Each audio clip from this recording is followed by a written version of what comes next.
Aujourd'hui, dans Travail et moi, j'ai le plaisir de recevoir Elsa Regan. Quand on connaît un peu Elsa ou qu'on la suit sur les réseaux, on est frappé par sa capacité à constamment se former, apprendre, développer de nouveaux projets. Puis, comme elle ne s'en cache pas, on apprend aussi les blessures, les doutes, les moments difficiles. Tout cela joue un rôle dans son parcours. Mais de pivot en changement, elle arrive aujourd'hui là où elle rêvait d'arriver depuis toujours.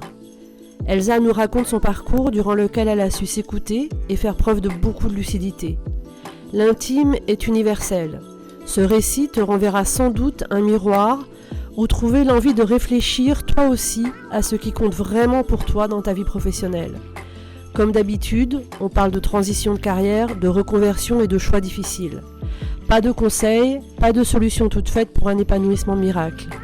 Mais un récit de vie professionnelle, un parcours, une histoire où puiser, ce que tu veux en fait. Je suis Sarah, consultante de carrière. J'accompagne dans leurs projets les femmes qui veulent réussir selon leurs propres termes. Et si cet épisode te plaît, n'oublie pas de laisser 5 étoiles ou un commentaire sur ta plateforme d'écoute ou de le partager autour de toi. C'est parti!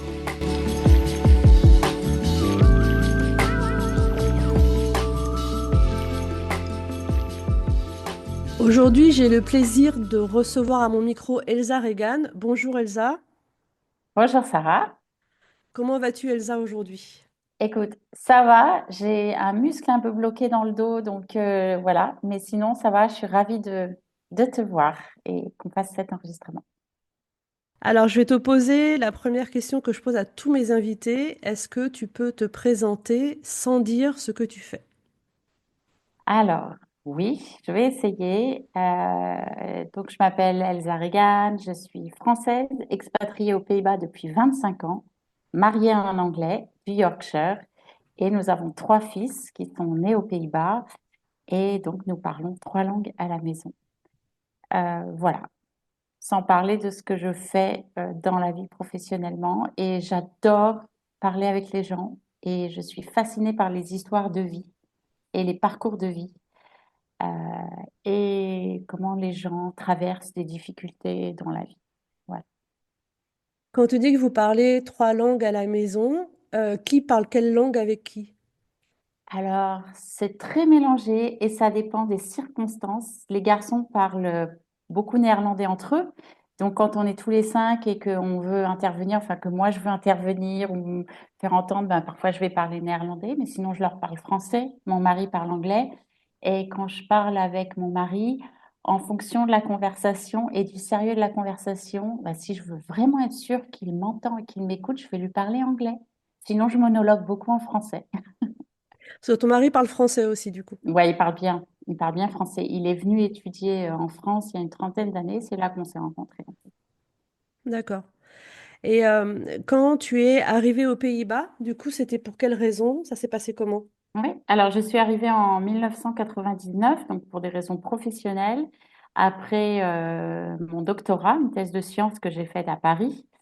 Et en fait, j'avais prévu de passer un an en postdoc, ce qu'on appelle en postdoc, euh, aux Pays-Bas, pour ensuite retourner à Paris pour un poste universitaire qui m'attendait. Voilà, un poste au CHU Saint-Antoine. Et le jour où je suis arrivée, le 1er octobre 99, mon patron est venu me chercher. La première chose qu'on a fait, c'est d'aller aux ressources humaines pour signer mon contrat de travail. Et je m'assois, je lis le contrat et je vois qu'il y a une erreur sur ce contrat, c'est qu'il y a marqué 2 ans, alors que ça faisait un an qu'on discutait de mon arrivée. Et je le regarde et je lui dis, mais on avait discuté d'un an. Enfin, j'étais vraiment embêtée parce que moi, je devais revenir à Paris au bout d'un an. Et puis, je sais plus, je sais pas, il me regarde avec un petit sourire, sans rien dire. Et puis là, j'ai eu une espèce de fulgurance. Je me suis dit, allez, je signe. Donc, j'ai signé pour 2 ans. Et en fait, je suis restée 10 ans dans son labo. Voilà l'histoire. Et je ne suis jamais rentrée en France. Et au bout de 6 mois, j'ai rappelé mon patron en France et je lui ai dit, je reste aux Pays-Bas, c'est trop génial. Voilà. Et donc, tu as signé pour 2 ans de postdoc, et après le postdoc, tu as eu un poste de titulaire, du coup? Alors, j'ai pas eu officiellement un poste de titulaire, mais j'ai eu en fait, j'ai eu une prolongation de contrat. Donc, je suis restée 10 ans dans ce labo. Et il y a eu un moment, c'était pas exactement au bout de 2 ans, je crois que c'était un peu plus tard, où on m'a donné le titre. Alors, j'étais pas titulaire parce que j'ai jamais eu un contrat permanent, mais j'avais le titre et les responsabilités de associate professor, pardon, assistant professor, non pas associate, et avec les responsabilités d'encadrement d'étudiants en master et en thèse. Donc à un moment donné, j'ai eu un étudiant en thèse. Voilà. Donc ton entrée dans la vie pro, c'était par la recherche, et la recherche Ouais, scientifique, sciences ouais, dures, on dirait, pour fâcher les ouais. gens qui font des sciences pas dures. Et comment t'en étais arrivé là? Est-ce que c'était quelque chose que tu as toujours voulu faire ou c'était les opportunités qui t'ont amené à faire ça? Alors, si je remonte à mes premiers souvenirs, je me souviens qu'en première, donc moi j'étais une scientifique, une matheuse, j'adorais ça, j'adorais la physique, la chimie, la bio.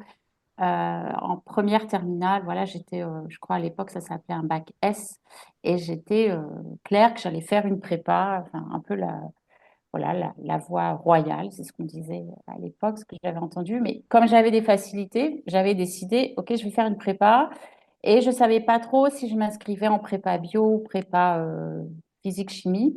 Et je me souviens qu'en première, je suis allée visiter une entreprise par un contact de mes parents. Et je crois ils fabriquaient canard WC. Et donc j'arrive dans cette entreprise et il y avait toute une ligne de toilettes et pour faire des tests avec les produits qu'ils développaient, c'était en recherche et développement. Et à la fois, je trouvais ça fascinant et à la fois, je me disais, mais j'ai pas du tout envie de bosser dans un secteur lambda. Donc, je me suis mise à réfléchir, mais qu'est-ce qui me plaît, qu'est-ce qui me fascine? Et moi, en fait, à l'époque, j'étais fascinée par la cosmétique, par la peau, par le maquillage, et c'était pas une question tant d'apparence, mais c'était une question de, voilà, la biologie de la peau, la beauté, la biologie et la chimie, la biochimie derrière toutes ces substances. Donc, j'avais ce rêve, je vais travailler en cosmétologie. Et donc, ce rêve-là m'a conduit à me dire, OK, je vais faire physique-chimie, je vais me spécialiser en chimie. Je ne suis pas allée en bio. Mais une fois que j'ai passé les concours d'ingé, je me suis dit, je vais me trouver une école d'ingé ou je vais sélectionner une école d'ingénieur où il y a une filière physiologie, biochimie. Donc, pendant des années, j'ai eu cette envie de travailler dans la cosméto.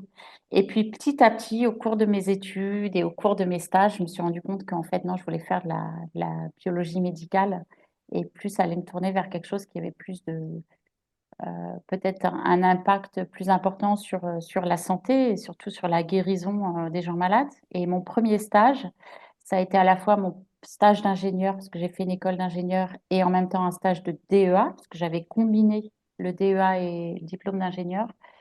C'était dans un labo du CNRS et j'ai travaillé sur un projet de recherche sur la mucoviscidose. Et ça m'a vraiment, vraiment plu et je me suis dit, non, mais moi, je veux rester dans ce domaine de la recherche médicale, soit la mucoviscidose, soit autre. Et donc, j'ai fait mon deuxième stage d'ingé dans une entreprise pharmaceutique qui travaillait sur le cancer. Et ensuite, j'ai eu une bourse ça s'appelait une bourse de docteur ingénieur au CNRS. Et je suis retournée dans le premier labo, j'avais fait mon stage sur la mucoviscidose. Et là, j'ai pris un sujet de recherche qui n'était pas sur la mucoviscidose, mais qui étudiait la même protéine, la même molécule dans les cellules humaines. Et c'était beaucoup plus fondamental de regarder comment cette protéine est activée. Et c'est une protéine qui est super importante dans les mécanismes d'inflammation dans le corps humain. Donc voilà, c'était passionnant. Donc à ce moment-là, tu faisais de la recherche fondamentale. Quand tu es arrivé aux Pays-Bas, c'était toujours pour faire de la recherche fondamentale ou c'était déjà davantage appliqué à la médecine ou à autre chose? Alors, ça a toujours été dans un contexte de recherche fondamentale, mais lié, je dirais, à de la physiopathologie. D'ailleurs, mon doctorat, il s'appelait physiopathologie cellulaire et moléculaire. C'est comment dans une pathologie, que ce soit le cancer ou des phénomènes inflammatoires ou le vieillissement cellulaire, c'est pas une pathologie, mais je dirais ça peut conduire à des pathologies, d'aller regarder certaines molécules et comment elles sont activées, dégradées, voilà, qu'est-ce qui se passe dans ces processus physiologiques qui peuvent parfois devenir pathologiques. Donc, c'était pas vraiment appliqué, c'était plutôt fondamental, mais toujours avec un lien avec, avec une pathologie.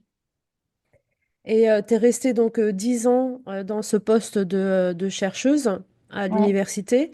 Et à quel moment est-ce que tu as changé et comment ça s'est passé? ouais. Alors, c'est une histoire, je dirais, un peu longue, hein, parce qu'au cours de 10 ans, il y a eu quand même une progression. Ça n'a pas du tout été une décision brutale. Je dirais que ça s'est fait sur presque 4 ou 3 ans. Euh, donc moi, déjà, j'ai commencé à faire pas mal d'enseignements en parallèle de la recherche.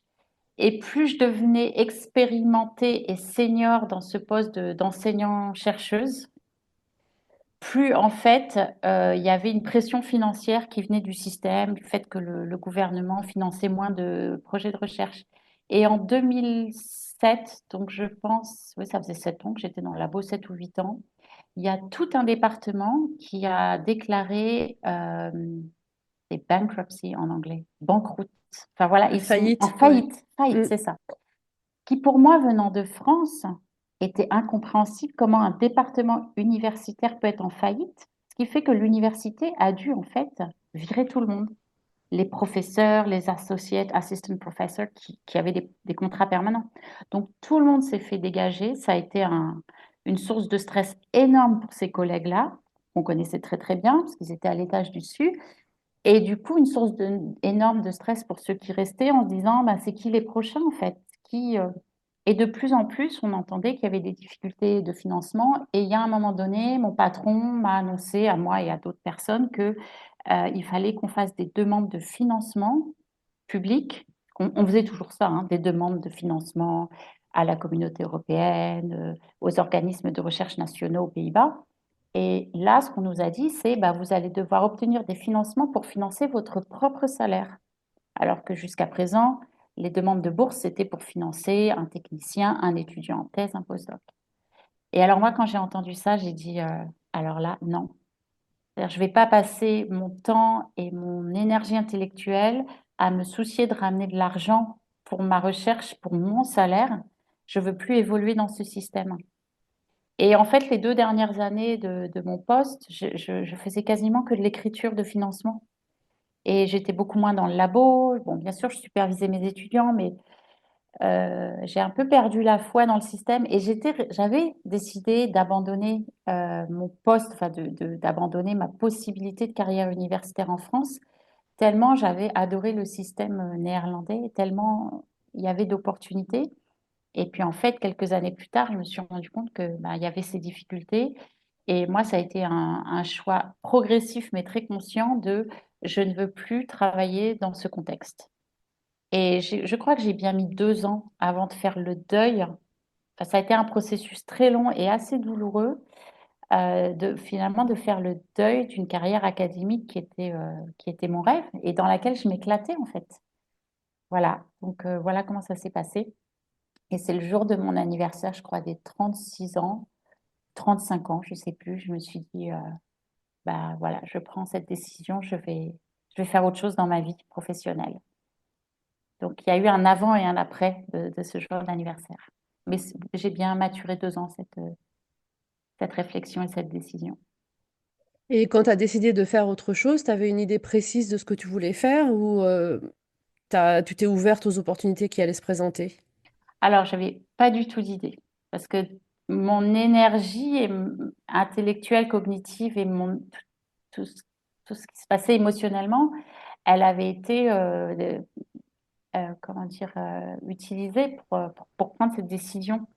Et il fallait que je prenne cette décision pour ensuite me dire, OK, qu'est-ce que je veux faire? Et alors là, ça n'a pas été facile parce que quand on rentre dans une carrière universitaire avec ce rêve de devenir universitaire, moi, c'était la voie toute tracée. C'est après assistant professor, associate, puis professeur. Voilà, c'est aussi la carrière que ma mère a suivie à la faculté dentaire. Donc, voilà, chemin tout tracé. Je m'étais jamais posé cette question de quoi. Et donc là, par contre, une fois que j'ai pris la décision, j'avais beaucoup plus d'espace dans ma tête pour me dire, OK, qu'est-ce que j'ai envie de faire? Et en fait, j'avais une très très bonne amie avec qui j'avais fait mes études qui était arrivée en même temps que moi aux Pays-Bas en 1999 et elle est tout de suite rentrée à l'Office européen des brevets. Et on se connaissait depuis longtemps, on a eu nos enfants ensemble, on se voyait régulièrement. Elle était à Rijswijk, moi j'étais à Utrecht. Et bah, j'ai suivi toute sa carrière entre 1999 et 2008, je crois, quand j'ai décidé de partir. Et donc, en fait, toute l'année 2009, j'ai commencé à lui poser plus de questions. Il y avait une amie de mes parents qui était ingénieure brevet, mais dans le privé. Et puis, en fait, assez vite, je me suis dit, ben, moi, j'ai envie d'apprendre. J'adore apprendre. Et puis, ça fait quand même presque 15 ans que je suis dans le même domaine.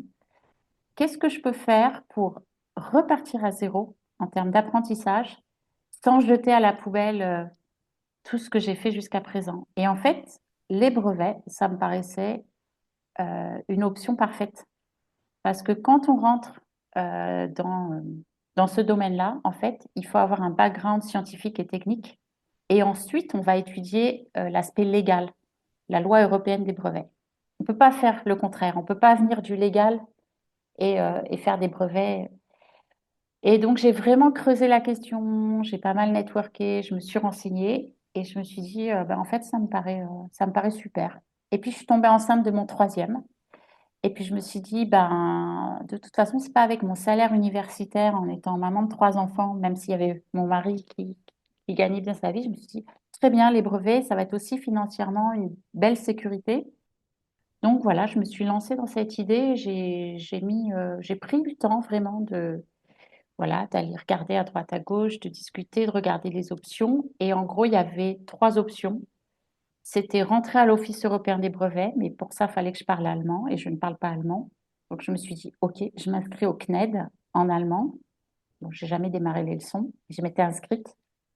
Je peux être ingénieur brevet dans un cabinet privé qui va être consultant pour des grosses entreprises, ou je peux être ingénieur brevet dans une grosse entreprise qui a un département brevet, donc une entreprise qui fait de l'innovation. Et en fait, j'ai beaucoup networké et puis il y a deux offres enfin, voilà, qui me sont tombées sous les yeux.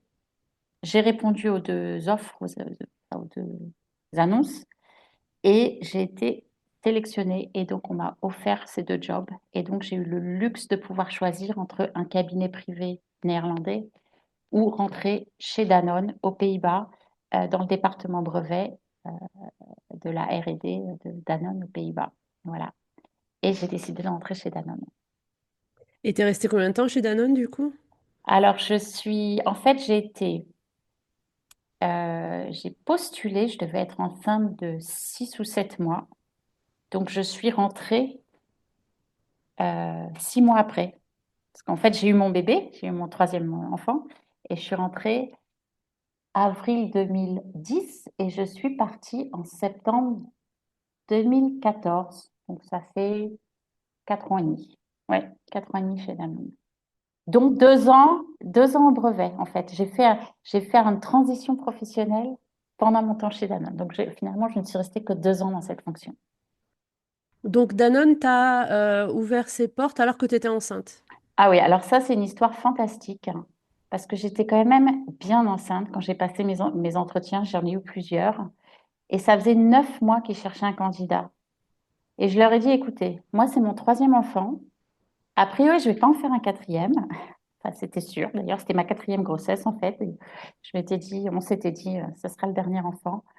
Donc, si vous m'employez, bah, vous pouvez être sûr qu'une fois que j'arrive, je resterai, quoi. Et puis, bon, ils ont bien vu que j'étais hyper motivée, que je savais vraiment de quoi je parlais parce que j'avais beaucoup networké, beaucoup interrogé les professionnels. Et ils m'ont fait cette confiance et j'en suis éternellement reconnaissante au chef du département brevet parce que c'était vraiment un pari fou aussi pour lui. Et en plus, j'ai laissé tomber le poste 2 ans après. Il n'a pas été très content. Mais voilà, c'était vraiment chouette. Et je ne suis pas la seule qui a été embauchée enceinte chez Danone. Ouais. Avant qu'on enchaîne sur justement comment tu as quitté le poste sur les brevets, euh, l'impression qu'on a quand on t'écoute parler de ton parcours, c'est que tu as toujours été extrêmement lucide. sur là où tu étais, ce que tu pouvais faire, là où tu voulais aller, etc. Est-ce que au moment où tu vivais ces changements-là, tu avais ce sentiment de lucidité ou c'est quelque chose qui s'est reconstruit a posteriori quand tu as vu comment ça se passait? Non, j'étais très lucide et j'ai pris beaucoup le temps de rechercher, j'étais chercheur, de rechercher où j'avais envie de mettre les pieds. Donc, j'ai parlé à des gens qui étaient dans le secteur européen des brevets, à l'Office européen des brevets, des gens qui étaient en ce qu'on appelle private practice, donc en cabinet privé, des gens qui étaient dans l'industrie, pour vraiment comprendre dans quel environnement je vais me sentir le plus à ma place et la plus stimulée intellectuellement, humainement. Et j'ai vraiment passé des mois dans ces conversations. Je suis allée à des conférences. Enfin, je suis vraiment allée voir en fait parce que j'avais très conscience que l'environnement dans lequel j'allais atterrir était hyper important. J'avais cette métaphore et que j'ai toujours, qui est d'une plante qu'on a besoin de changer de peau. Et je me disais, mais dans le milieu académique, finalement, il n'y a plus assez de soleil et de nutrition dans ce pot et je dois aller me replanter ailleurs. Et du coup, quel est l'environnement qui va faire que je vais avoir des racines plus profondes, plus solides, que je vais pouvoir avoir, voilà, grandir en tant que plante. C'était ça ma métaphore. Donc, très consciente de l'environnement dans lequel j'allais atterrir et je me suis beaucoup renseignée. Et du coup, très consciente aussi de tes besoins, parce que tu as dit à un moment, j'avais besoin, j'adore apprendre, hein, j'avais envie d'apprendre quelque chose de nouveau, repartir à zéro, mais en même temps capitaliser sur ce que je savais déjà faire. Donc à ce moment-là, tu étais déjà très consciente de ce dont tu avais besoin pour te sentir bien, en fait. Ouais. Alors, c'est sûr, je suis quelqu'un qui est très consciente de mes besoins. Ouais, très consciente. Et aussi, je pense que je suis assez forte pour configurer ma vie et mon environnement pour que, pour être attentive à ces besoins et pour que ces besoins, pour que je prenne soin de ces besoins. Ouais. Ça, c'est tout un parcours. Et de vie, et je dirais de travail sur soi, de travail thérapeutique. Et c'est, ouais, je pense que c'est une force qui m'accompagne. Mm. Donc tu passes 2 ans chez Danone au service des brevets, et après, est-ce qu'on vient te chercher pour faire autre chose, ou c'est toi qui Non, décides de changer? alors pas du tout. Ça a été un petit peu progressif, c'est-à-dire que je me suis assez vite rendu compte que c'était c'était pas ce qui me convenait en fait, ce métier-là.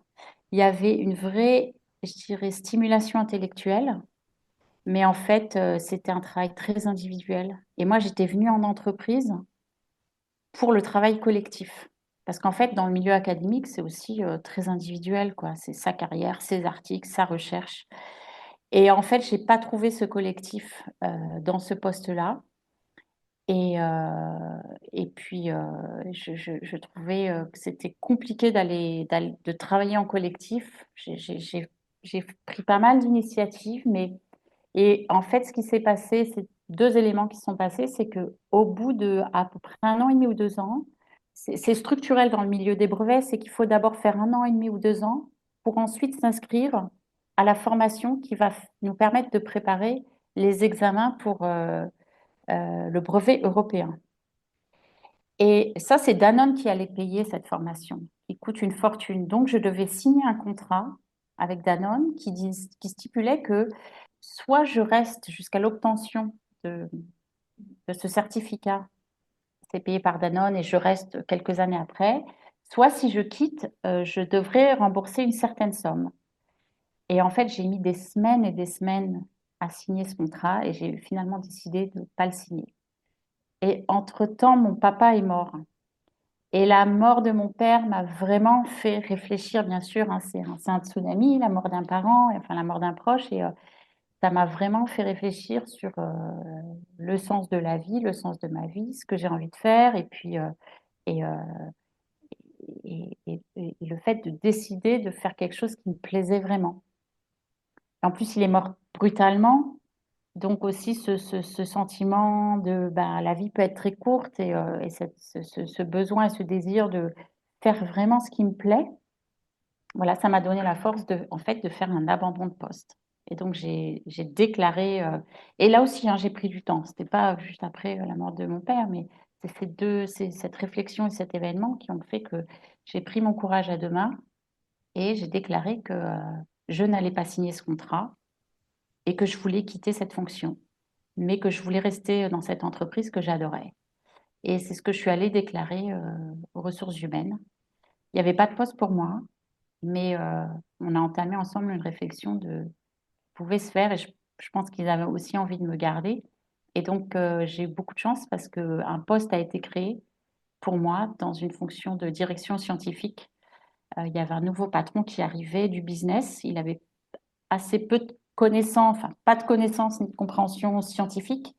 Et moi, j'arrivais avec un gros background scientifique et une capacité à faire travailler les gens ensemble. Et donc, en fait, j'ai eu un poste qui correspondait à être le bras droit de ce patron dans le board scientifique de cette division chez Danone, avec une ambition en fait, et un rôle de facilitateur stratégique pour faire travailler tout le monde ensemble pour retravailler et redéfinir la stratégie scientifique de cette division. Voilà, donc ça s'est fait assez rapidement et ça a été vraiment une opportunité de folie, je dirais, enfin génial. Voilà. C'était très tendu à cette époque parce que c'était un gros pari d'abandonner ce poste. Je ne savais pas si ils allaient me garder, mais voilà, finalement, ça a donné lieu à une très très belle opportunité qui a été un rôle pivot dans ma carrière en fait. Et aujourd'hui, tu ne travailles plus chez Danone, donc le switch d'après, il s'est passé comment? Ouais. Alors, je suis restée à peu près 2 ans et demi dans ce poste. Donc ça, c'était début 2012 jusqu'à l'été, enfin septembre 2014. Comment il s'est fait? Bah, déjà, c'était un poste où je faisais beaucoup, beaucoup de facilitation. Parce qu'en fait, moi, mon rôle, enfin une partie de mon rôle, c'était de mettre ensemble toutes les disciplines scientifiques, tous les directeurs scientifiques et les senior managers d'une discipline scientifique, les mettre ensemble, de regarder tout le portefeuille de recherche et toutes les compétences de recherche, les thématiques de recherche et de dire comment on peut créer de la synergie. Donc, en fait, j'ai découvert le métier de facilitatrice. Je ne savais pas que c'était un métier, mais dans les faits, c'est ce que j'ai fait. J'ai facilité beaucoup de travail de groupe, de workshops, d'intelligence collective. Et en parallèle, début 2012, quand j'ai pris ce poste, j'ai participé à une formation au leadership en interne chez Danone. Et à l'époque, ils cherchaient des volontaires pour devenir formateurs internes. Donc moi, bien sûr, j'ai tout de suite sauté sur l'occasion. J'ai demandé au RH, j'ai été formée, j'ai été certifiée en interne et j'ai commencé à faire ça en parallèle de mon job. Et beaucoup de gens faisaient ça. Les formations au leadership, c'est pas que les RH, c'est des formateurs internes qui sont motivés, qui aiment ça. Et j'en ai fait beaucoup. Et j'ai vraiment attrapé le virus de ça. Donc en fait, pendant ces 2 ans, j'ai fait en parallèle mon rôle de facilitatrice. Bon, par ailleurs, je gérais un portefeuille de projets, de partenariats publics-privés. J'avais beaucoup de connexions avec le département légal et la finance parce qu'on décidait avec le board des investissements à faire dans les études cliniques. Donc ça, c'était plutôt du management de projet, portfolio management. Et puis, j'avais ce rôle de facilitateur stratégique que j'adorais, de mettre plein de monde dans une pièce, régulièrement de travailler sur un projet commun. Et puis, je faisais, en plus de mon job, je faisais ces formations leadership. Et par ailleurs, comme j'étais certifiée, j'étais formée au coaching depuis 2005, on m'avait sollicité pour former des managers au coaching. Donc, j'avais été certifiée en interne. Donc, je faisais pas mal de formations internes en plus de mon job. Et il y a un moment où je me suis rendu compte que j'adorais ça et qu'en fait, je ne voulais faire plus que ça. Des formations au coaching, des formations au leadership, la facilitation de groupe. Et en fait, mon patron, qui voyait bien que c'était super comme rôle dans son département, il s'est dit, mais en fait, on aurait besoin de quelqu'un comme toi qui comprend la science et qui est capable de faire bosser les gens ensemble. Ça serait peut-être bien qu'on crée un poste global où tu puisses intervenir sur les départements de R&D sur les 4 divisions de Danone, en France, aux Pays-Bas, à Singapour. Bon, finalement, il n'a jamais obtenu le budget, mais ça m'a donné des idées. Je me suis dit, ben, si lui il voit cette opportunité, c'est que c'est que ce rôle a de la valeur, c'est que ces compétences ont de la valeur. Et puis, à un moment, je me suis dit, bah, je vais peut-être faire une transition au learning dans les ressources humaines. Et il y avait un poste sur lequel je me suis dit, je vais peut-être postuler. Et j'ai refait la même chose qu'à l'époque des brevets. Je suis allée voir. Donc, je suis allée parler à tous les gens du learning, en global, en local. J'ai participé à des réunions d'équipe. Et en fait, c'est à ce moment-là que j'ai fait mon choix de sortir.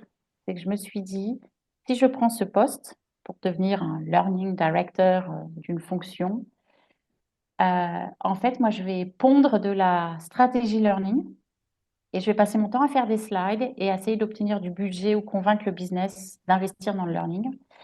Alors que moi, ce que je veux, c'est être dans une salle avec les gens et travailler avec les gens. Et je me suis dit, bah non, je vais être malheureuse parce que je vais faire de la stratégie, puis après, je vais aller chercher des coachs et des consultants qui vont venir faire chez Danone ce que moi j'ai envie de faire. Et là, j'ai eu l'étincelle et je me suis dit, ben, en fait, si j'ai envie de faire ce qui me plaît, il faut que je prenne mon courage à deux mains et il faut que je me lance. Et là encore, c'était à peu près à mon anniversaire, 2014. Ouais, j'avais 41 ans. Et je me suis dit, bah, ma grande, on va se lancer. Donc, j'ai décidé de sortir et de lancer ma boîte. Voilà l'histoire du changement. Et comment ça se fait que tu te sois formée au coaching dès 2005? Ouais, alors bonne question. Euh, En fait, j'ai depuis toute petite, enfin depuis avant même l'adolescence, j'étais fascinée par la psycho. Enfin, j'ai été fascinée par l'être humain, les histoires de vie. J'étais d'une famille où on me racontait beaucoup d'histoires. Je m'intéressais beaucoup à l'histoire de ma famille. Il y a eu beaucoup de traumas intergénérationnels dans ma famille. Voilà, ça m'intéressait. Et puis, j'avais un papa qui est devenu psychanalyste. Alors, il était dentiste, mais il était aussi psychanalyste. Il avait ces deux métiers. Et moi, j'étais fascinée d'être témoin de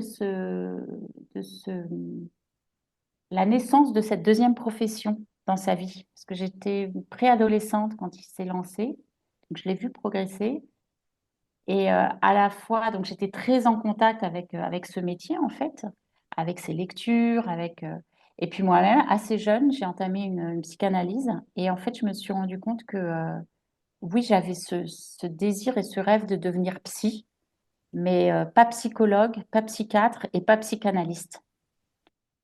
Et en fait, dans les années, bah, quand je suis venue aux Pays-Bas, il y avait toujours cette idée de peut-être que je vais faire psychologie à l'université des études de psycho. J'ai regardé le CNED et puis j'avais eu mon premier enfant. C'était compliqué parce qu'il fallait aller en stage en France si on faisait le CNED.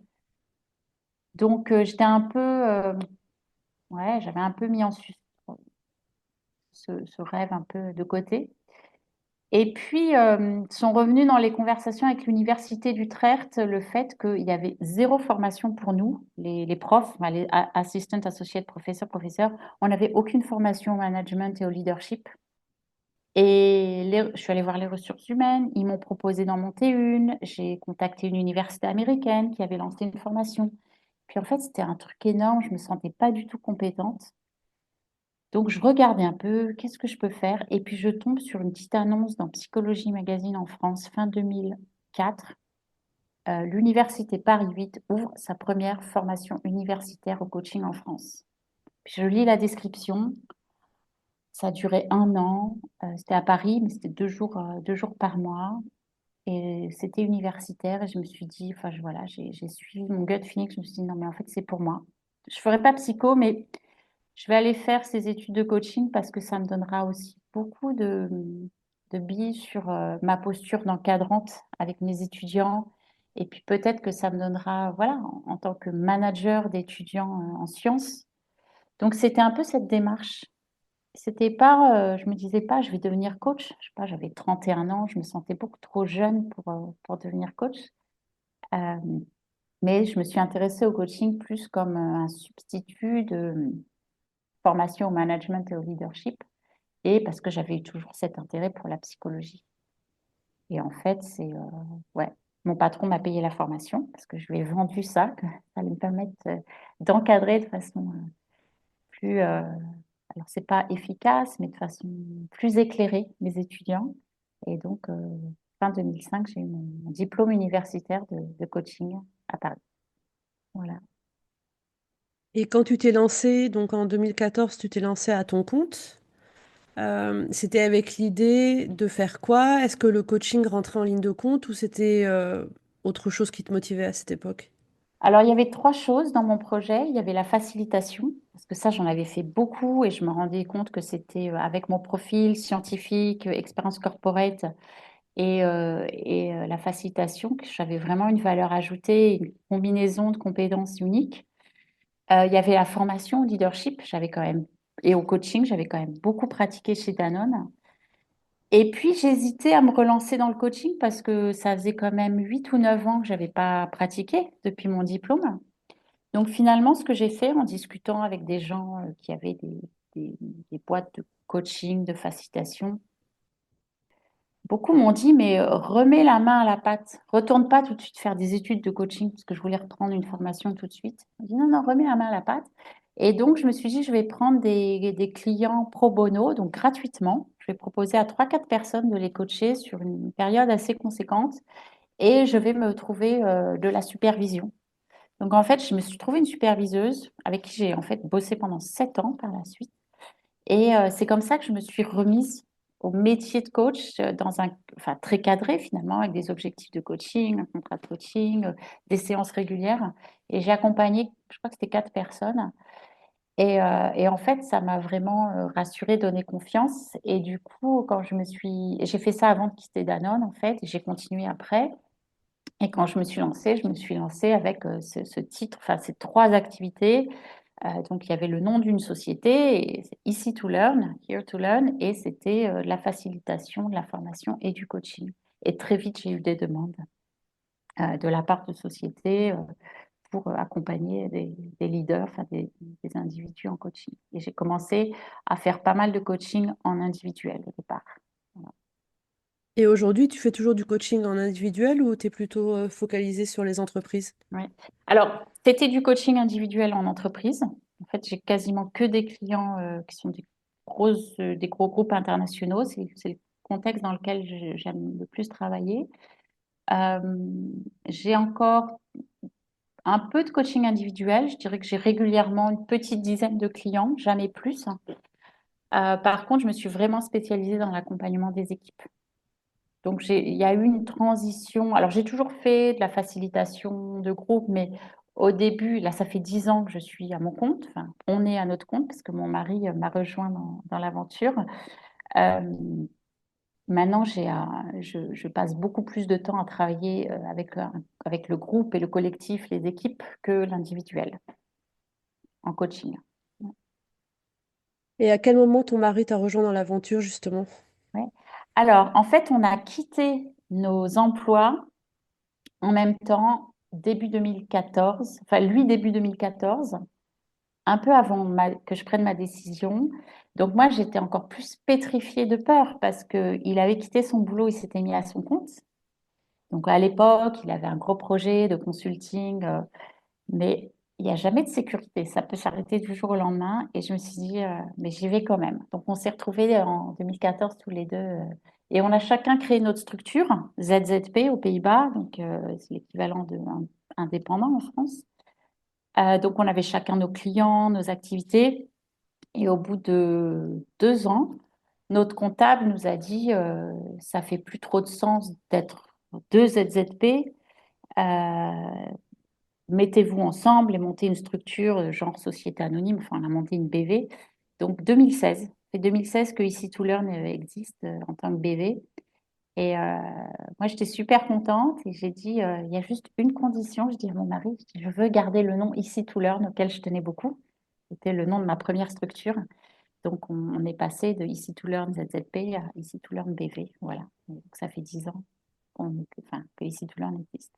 Et, euh, et on accompagne ouais, beaucoup d'équipes sur des longues durées, en fait. On a des contrats d'accompagnement qui peuvent parfois durer 6 mois, parfois une année. Moi, ça m'est arrivé d'accompagner des équipes pendant 1 an et demi, presque 2 ans. Voilà. Et quand les entreprises te contactent justement pour des accompagnements comme ça de longue durée, quelle est la problématique de départ? Alors, c'est très variable.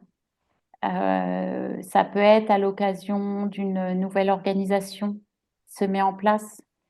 Donc, il y a tout à construire en fait. Il y a le faire équipe ensemble, donc je dirais l'aspect humain de l'équipe. Il y a le construire une vision ensemble, construire ensemble et décider ensemble de nos façons de travailler, comment on va au mieux créer de la valeur pour, euh, pour nos consommateurs, comment on va travailler avec nos stakeholders dans l'entreprise, en dehors de l'entreprise. Donc voilà, c'est tout, je dirais, au départ de la vie d'une équipe. Euh, ou ça peut être des équipes existantes où il y a eu des gros changements. Donc, c'est comment gérer le changement parce que les transformations d'entreprise, bah, ça apporte, ça crée beaucoup d'émotions, ça peut créer beaucoup de résistance. Donc, c'est des questions d'engagement. Il peut y avoir des questions d'engagement qui sont liées au fait qu'il y a il y a des surveys, je ne sais pas comment on dit en français, d'entreprises où les chiffres sont très mauvais, donc ils se disent, ben, il faut qu'on fasse quelque chose. Souvent, on accompagne des équipes dirigeantes, donc c'est eux qui sont responsables de ça. Et puis, en fonction justement des résultats des surveys, il va y avoir des thématiques qui se dégagent. Ils se disent, ben voilà, nous, en tant que leadership team, on a besoin de travailler ensemble et de réfléchir sur comment on va apporter plus de clarté dans notre vision ou de clarté dans les roles et responsibilities. Donc, ça dépend vraiment. Ça m'est arrivé aussi d'accompagner des organisations sur une transition d'organisation où plein de gens allaient partir et on a fait toute une série de sessions de travail pour clore un chapitre. Ça s'appelait Close the Chapter, par exemple. Euh, donc voilà, ça dépend vraiment. Et moi, j'ai jamais de programme tout fait. C'est-à-dire que j'ai jamais de off the shelf. Je travaille toujours avec la matière que les clients apportent et je travaille beaucoup dans la co-construction avec le leader, avec les équipes. D'ailleurs, quand je fais des propositions d'accompagnement, ben, je ne sais jamais ce qu'il va y avoir à la deuxième, à la troisième, à la quatrième séance, puisqu'on travaille toujours avec ce qui émerge et ce qui est l'actualité et les challenges business et les challenges organisationnels et les challenges collaboratifs qui se présentent à l'équipe. Voilà. Donc, quand tu fais une proposition, comment ça se passe si tu sais pas forcément ce qui va se passer au deuxième ou troisième, à la deuxième ou troisième rencontre?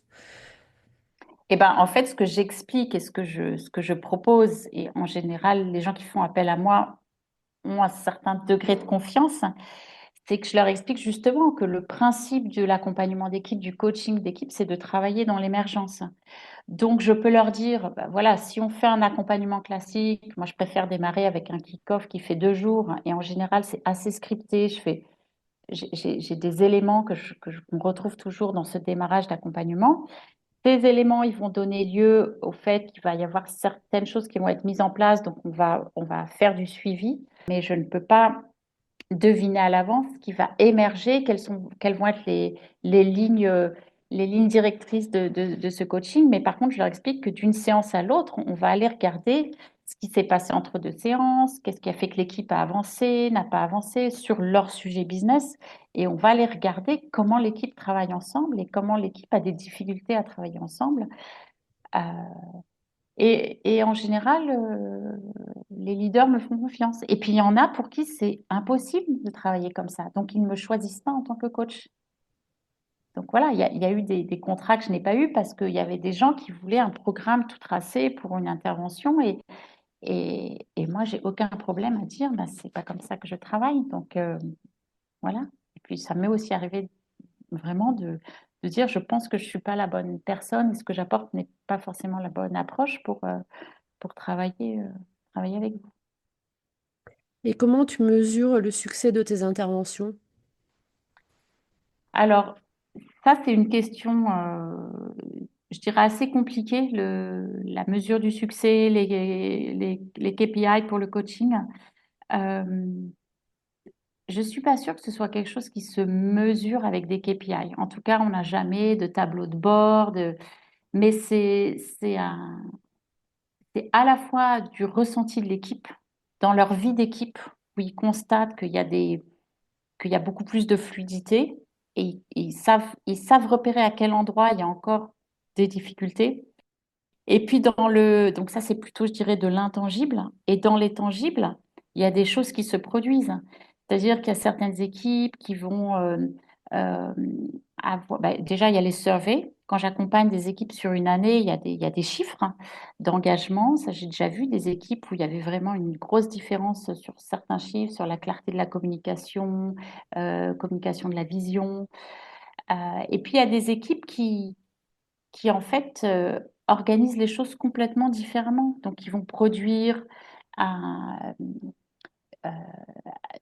la communication à leur équipe étendue sur leur vision, la direction qu'on prend, une forme de manifesto, la façon dont aussi dont ils vont interagir avec les stakeholders. Il y a certaines équipes, on va faire des interviews de stakeholders. Là, récemment, j'ai clôturé un accompagnement et on s'est dit dans la dernière séance, j'ai proposé à l'équipe de leadership d'aller interviewer des stakeholders dans tout le business pour leur demander ce qu'ils avaient vu de différent ces 6 derniers mois. Et ça, c'était très tangible, c'était pas de la mesure, hein, mais il y avait un témoignage de l'environnement qui disait, ben, voilà ce que nous, on a vu de différent. Donc voilà comment on mesure le succès. Ok. Il y a une chose qui saute aux yeux quand on te suit un peu sur les réseaux sociaux et en particulier sur LinkedIn, c'est ton appétence pour te former en Ouais. permanence et à plein de choses différentes. Je pense que c'était ce matin ou hier, tu as fait un post sur l'obtention du niveau 2 de la Gestalt, je crois, en tant que practitioner. Et qu'est-ce que tu trouves dans ces formations, enfin, qu'est-ce que tu cherches dans ces formations et qu'est-ce que tu trouves aussi du coup? Alors, oui, donc je me suis effectivement formée depuis 2018 pour devenir praticienne en gestalt thérapie. Et là, je suis en troisième cycle. Donc, j'ai obtenu mon diplôme de praticienne fin 2023, il y a un an. Et là, je suis en troisième cycle pour obtenir mon diplôme de thérapeute en gestalt thérapie et ensuite certificat européen de psychothérapeute.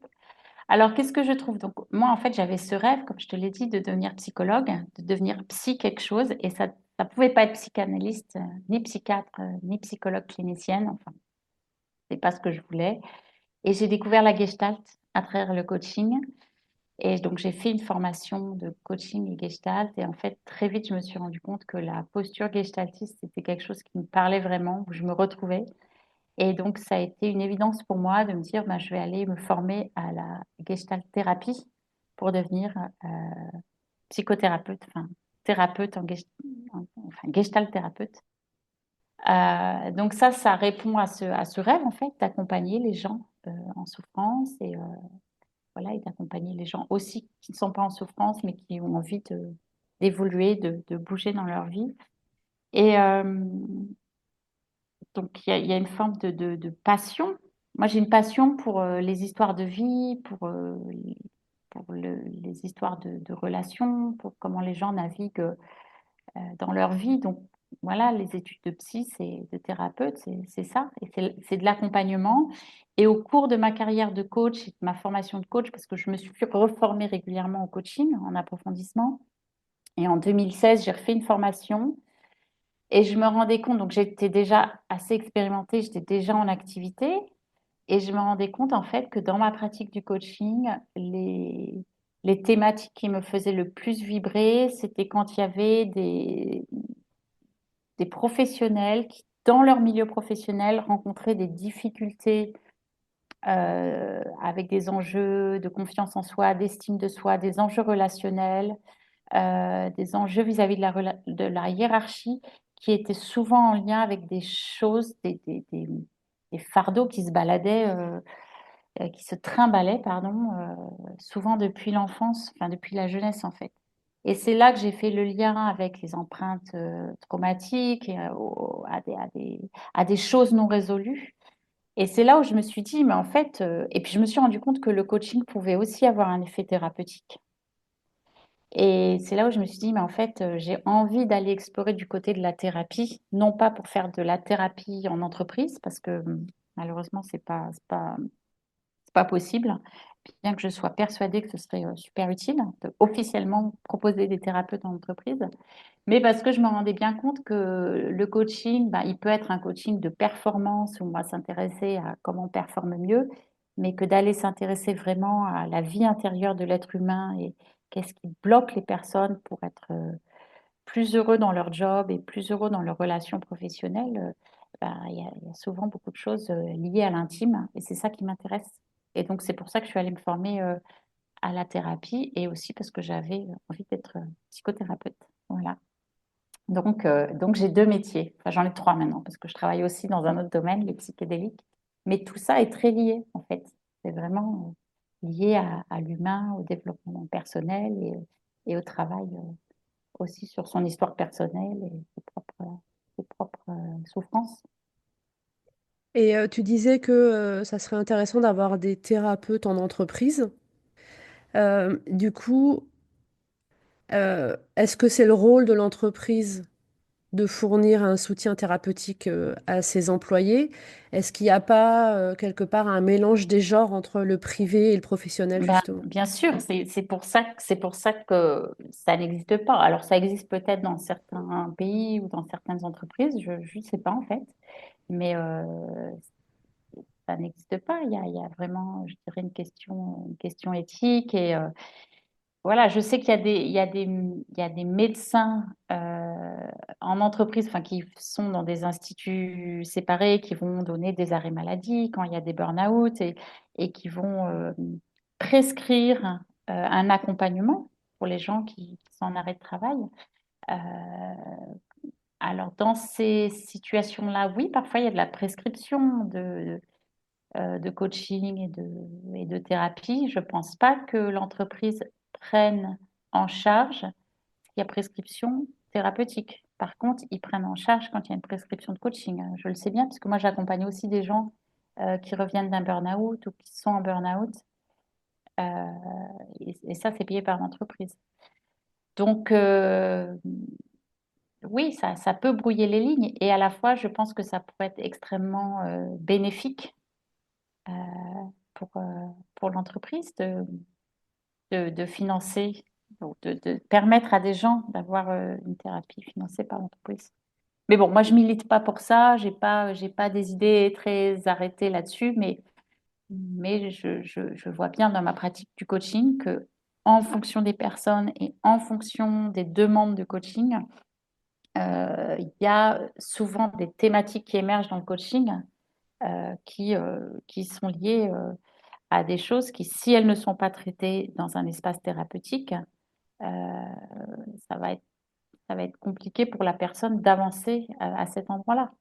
Et moi, mon rôle, c'est aussi de prescrire et de conseiller à mes clients d'aller traiter certains sujets en thérapie parce qu'on ne peut pas les traiter en coaching. On ne peut pas les traiter en coaching parce que bah, il y a cette, je dirais, il y a cette frontière éthique. Moi, quand je suis coach, je suis coach, je ne suis pas thérapeute. Et puis, de toute façon, le cadre et le setup, il n'est pas du tout adapté. Parce que le coaching, moi, je vois les personnes une fois tous les 3 4 semaines. Ça dure 9 mois, un an. Et pour une thérapie, il y a besoin de beaucoup plus de contacts. C'est une fois par semaine. Parfois, ça peut être plus. Donc, on ne traite pas en 10 séances de coaching un sujet. Par contre, le fait d'être formé, d'être sensibilisé au trauma, d'être sensibilisé à la thérapie, ça me fait repérer très vite des choses qui peuvent vraiment bloquer les gens.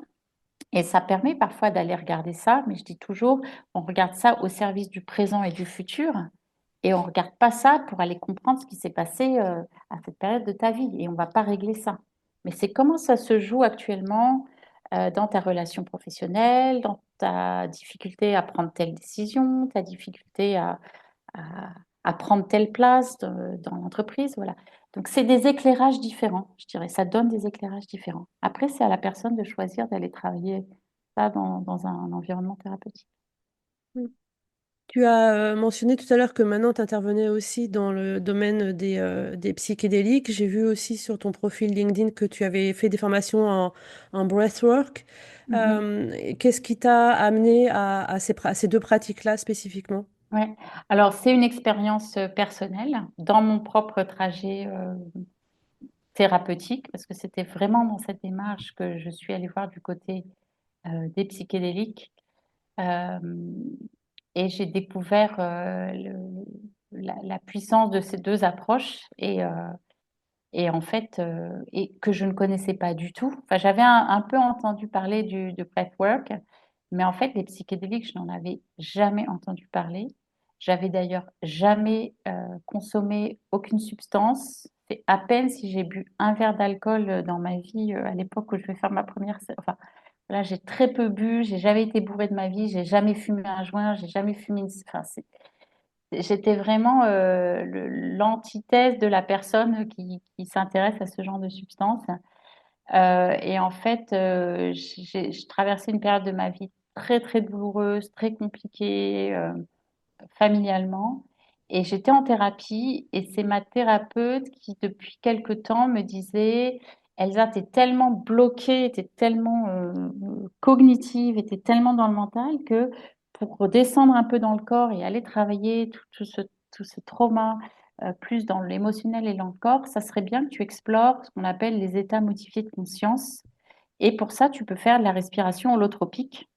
Et elle m'avait donné des adresses en France. Donc, en fait, c'était ça que je cherchais. C'était un stage où je pouvais faire de la respiration holotropique pour travailler dans un état modifié de conscience.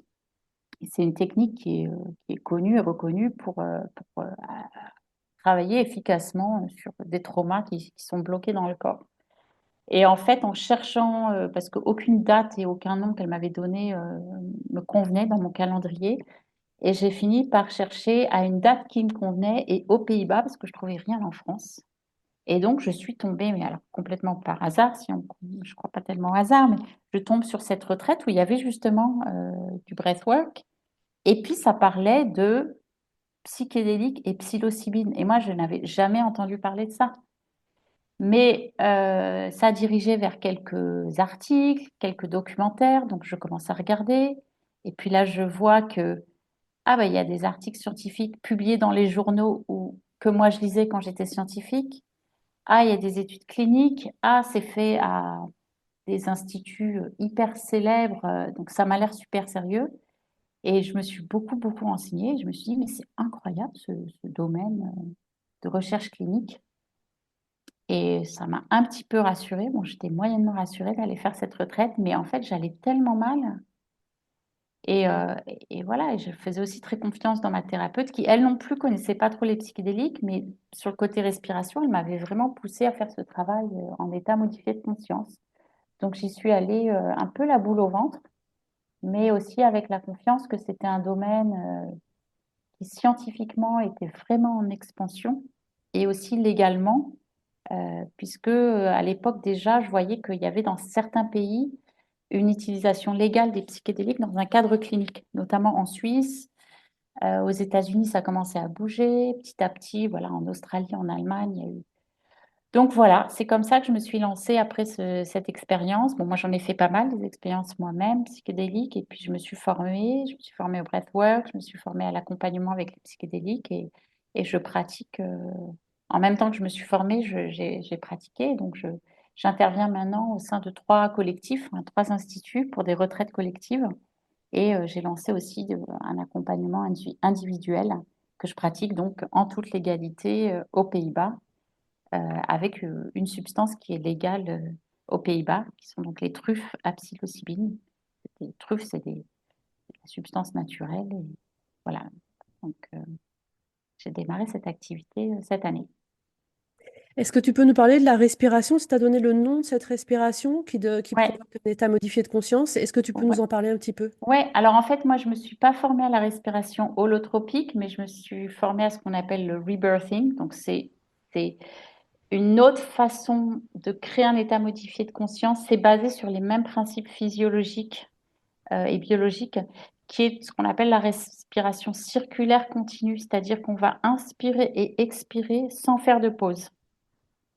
Donc, en fait, en fonction des modalités, il y a plusieurs grandes techniques, mais ça va toujours faire appel à cette circularité et ce continuum d'inspire-expire.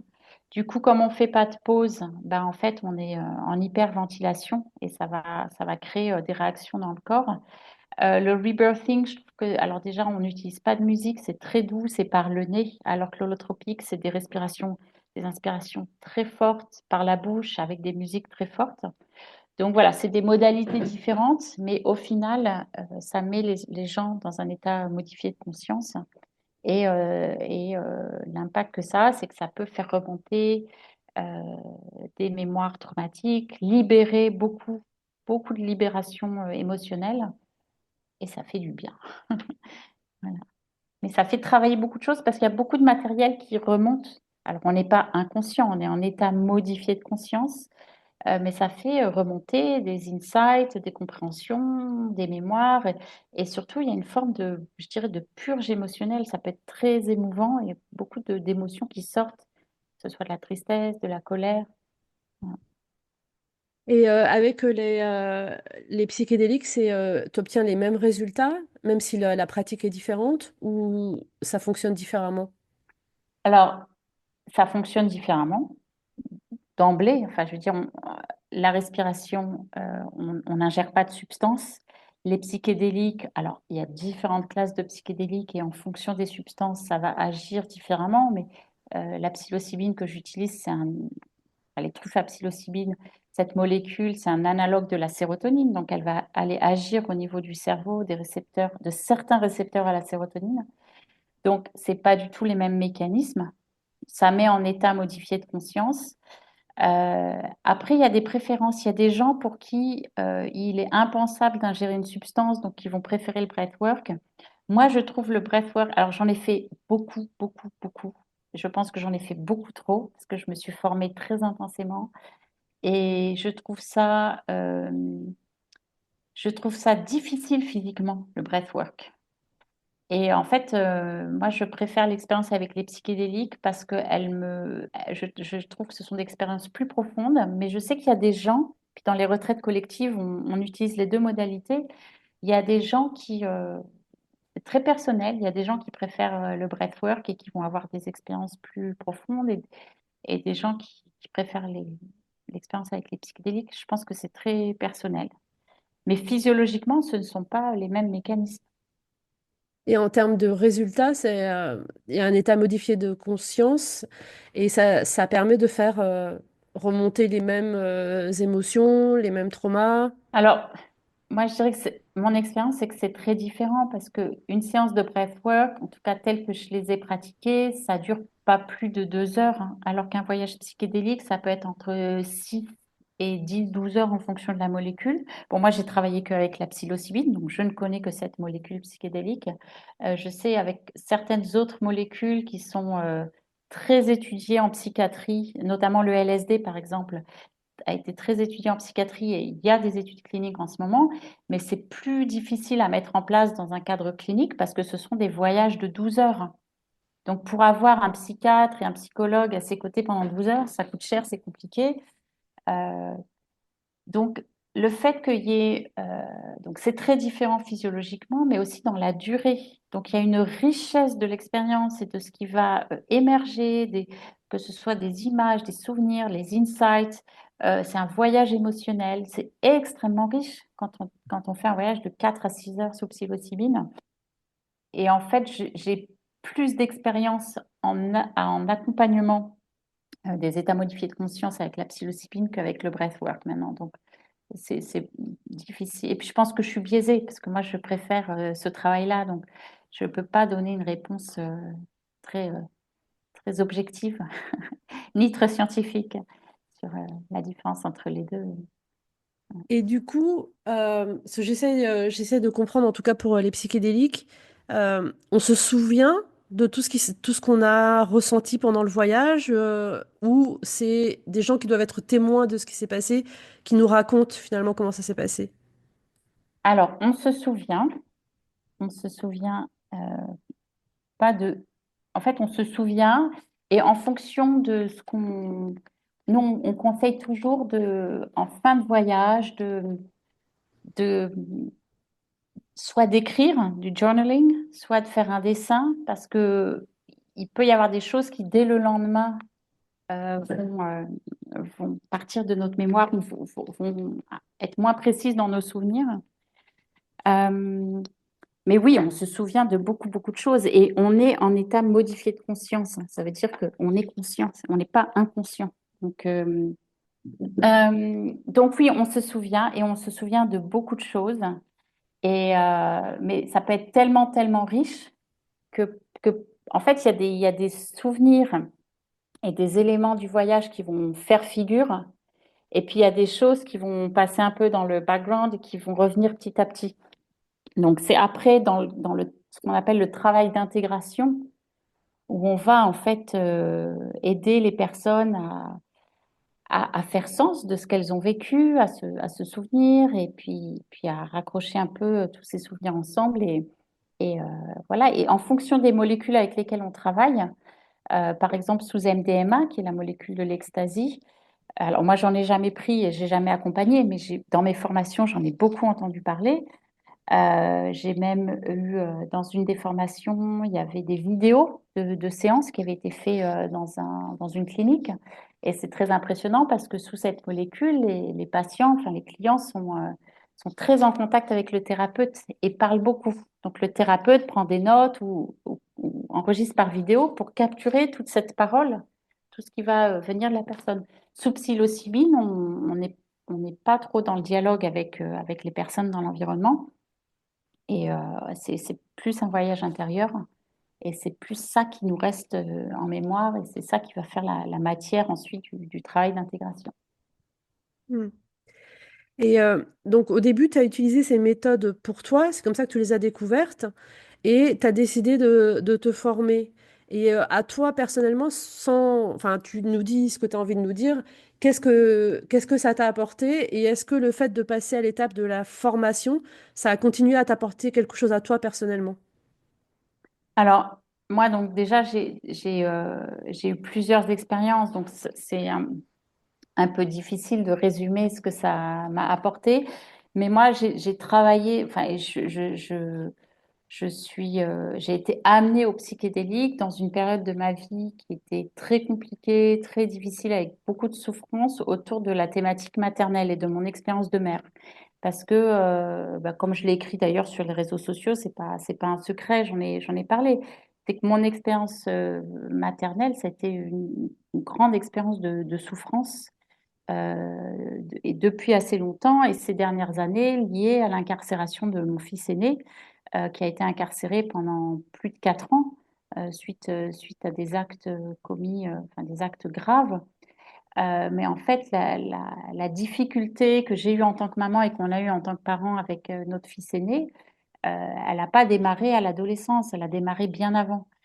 Et donc, en fait, c'était sur cette thématique-là de la souffrance maternelle, du regard que j'avais sur moi en tant que mère, alors que j'ai toujours rêvé d'être maman, de faire face à cette grosse déception finalement de cette partie de ma vie dont je rêvais tant et qui ne s'était pas du tout présentée comme ce que j'avais envisagé.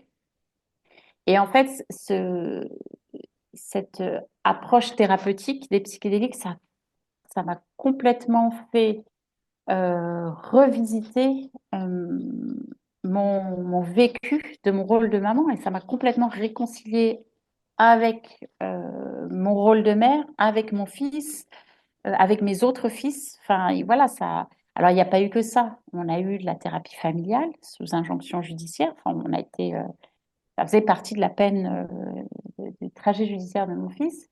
Et on est tombé sur une super thérapeute. On a fait de la thérapie de couple. On a eu beaucoup d'accompagnement. Moi, j'ai continué à être en thérapie classique.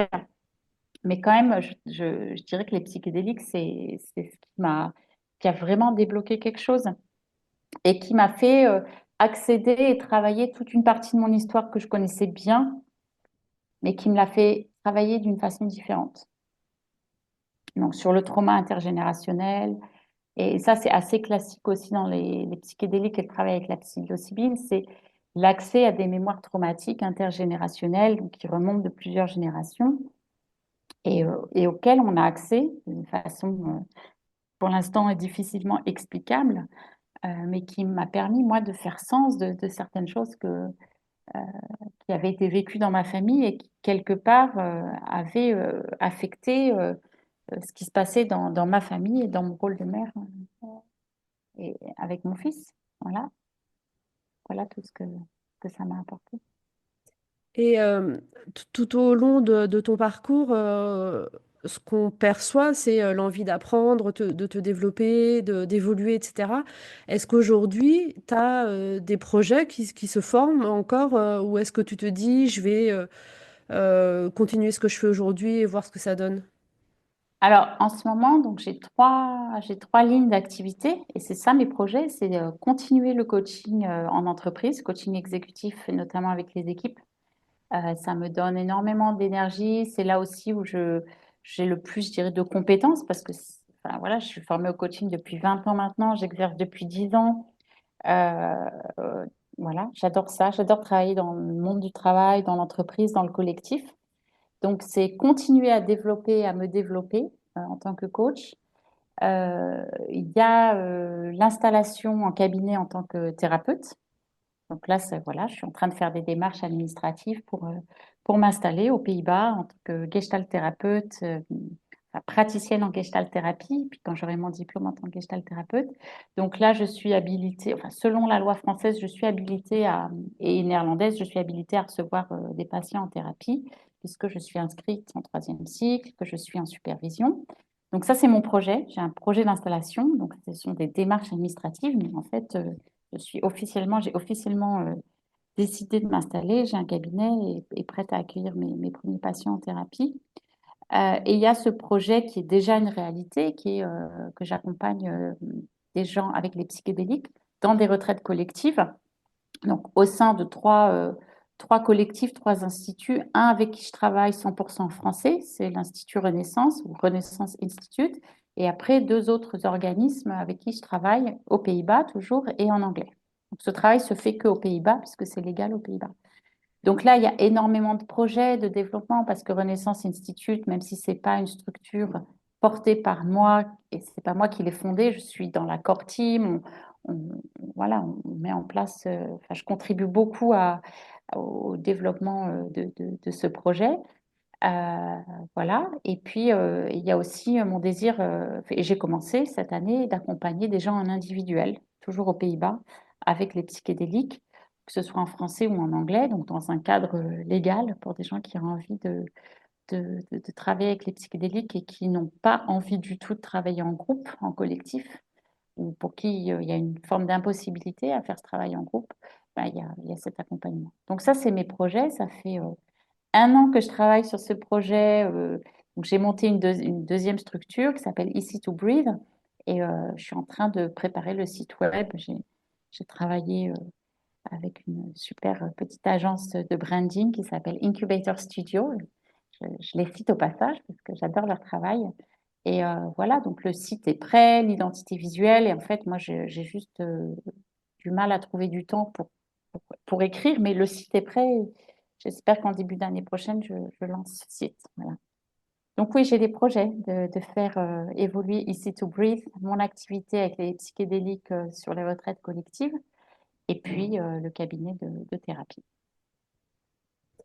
Et je me souviens avoir lu quelque part dans un post que tu avais fait l'importance du travail dans ta vie, en fait, que c'était vraiment quelque chose qui, bah, peut-être justement quand dans la vie privée c'était plus compliqué, c'était une source de satisfaction. Mm. Et aujourd'hui, avec tous tes projets, justement, comment ça s'articule le privé versus le travail? Est-ce que le travail a toujours autant de sens et d'importance pour toi? Comment tu ressens les choses? Oui, alors j'ai toujours, le travail prend une très grande place dans ma vie, qui crée, parfois des remarques chez mes enfants, surtout chez mes enfants. Euh, Bon, le travail, c'est vraiment ce qui m'a permis de tenir hein, toutes ces années très, très compliquées. Euh, et même dans la période très difficile, très traumatique, en fait, je me suis rendu compte que c'était une forme de refuge, mais c'était aussi une forme c'était le seul endroit où, en fait, il y avait de la reconnaissance parce que je me sentais euh, tellement en échec dans mon rôle de maman. Mais vraiment, enfin, je veux dire, c'était de l'échec plus que en fait, dans le travail, c'était le seul endroit où je pouvais avoir de la reconnaissance, me renarcissiser un petit peu, enfin, dans le sens positif du terme, euh, et, et tenir et pouvoir pouvoir un peu avoir un sentiment ouais, de confiance en soi, d'estime de soi, voilà. Donc ça a été un endroit absolument nécessaire et je suis contente d'avoir pu continuer à travailler parce que je pense que si j'avais été en entreprise et que j'avais vécu ce traumatisme-là, je ne sais pas comment j'aurais pu tenir. Et le fait que ce soit arrivé alors qu'on était tous les deux à notre compte, bon, en plus c'était le Covid, parce qu'il a été incarcéré le premier jour du confinement, et on a eu beaucoup d'annulations. Ça nous a permis, et on a quand même travaillé au ralenti pendant 1 an et demi, ça nous a permis d'avoir du temps pour tout l'accompagnement judiciaire qui était extrêmement lourd, d'être disponible pour les instances judiciaires, les procédures judiciaires, les interrogatoires de police. Enfin, c'était presque un job à mi-temps, en fait, d'accompagner ce processus-là. Donc oui, le travail m'a vraiment permis de tenir. Et aujourd'hui, alors oui, je suis très, très impliquée, mais aussi, je pense que ça inspire. Moi, j'ai 3 fils qui sont tous les 3 très entrepreneurs et je vois que ça les inspire. Mon deuxième fils, il a monté sa première boîte à 15 ans et demi. Et il a décidé, après son diplôme de fin d'études, de ne pas faire d'études et de devenir entrepreneur. Et il bosse énormément, il apprend énormément en étant dans l'entrepreneuriat. Et je pense que tous les deux, ses 2 parents, on l'a beaucoup inspiré à ce niveau-là. Voilà. Mais moi, c'est vrai que j'ai un peu du mal à ne pas travailler. J'ai peut-être une addiction au travail, je ne sais pas. Enfin, non, je sais très bien ne rien faire aussi. Ça, je sais très bien. Donc, il y a cette capacité aussi à débrancher. Mais ça prend beaucoup de place dans ma vie, oui. Parce que ça me plaît. C'est ça, en fait. Je kiffe. Donc, si je kiffe, ben, je vais pas m'en priver. On arrive à la fin de cet entretien. Oui. Donc la question que je pose aussi à tous mes invités, c'est et si c'était à refaire? Et je te la laisse Hmm. interpréter comme tu l'entends. Alors, si c'était à refaire, et j'imagine que la suite de la question, c'est est-ce que je referais la même chose? Alors, professionnellement, je ne changerai rien parce que je trouve que j'ai eu un parcours hyper divers, nourrissant, où j'ai aussi suivi mon intuition, enfin, et mon cœur. Et personnellement, oui, il y aurait des choses que je pense que d'un point de vue personnel, je referais des choses différemment, et notamment l'accompagnement thérapeutique qu'on a eu pour mon fils ou pour la famille, euh, pour qu'il y ait un soutien beaucoup euh, plus adéquat dès la petite enfance. On en a eu, mais peut-être pas assez adéquat, et du coup, il n'a pas été on n'a pas été suffisamment bien accompagné. Voilà, mais professionnellement, non, je changerais rien. Ok. Merci beaucoup Elsa pour ton temps et pour cet entretien. Bah, écoute, merci à toi. J'ai adoré ta curiosité et ton écoute et ta façon de tenir le fil de mon récit qui parfois est très intense. Je te remercie d'avoir tenu ce fil. Merci à toi. Voilà, j'espère que cet épisode t'a plu. Laisse-moi un commentaire, envoie-moi un email, dis-moi ce que t'en penses. Et à bientôt!